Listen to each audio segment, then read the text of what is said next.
Máme pirátsku loď, to je novinka v mestskej časti.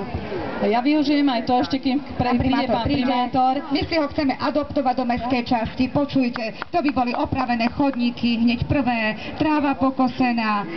To už je, áno, to už máme. Na každej ulici, keby býval týždeň, tak... A čo je taká Barca? Však Barca koľko má obyvateľov? 3000? Jazero 25. A my sme tretie najväčšie sídlisko v Košiciach.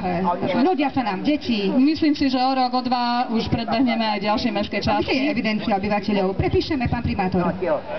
Takže ako prvý čestný občan bude pán primátor. Vítajte u nás dnes. Poprosím aj vás, aby ste povedali pár slov našim drahým Jazerčanom. Príjemné popoludne prajem všetkým.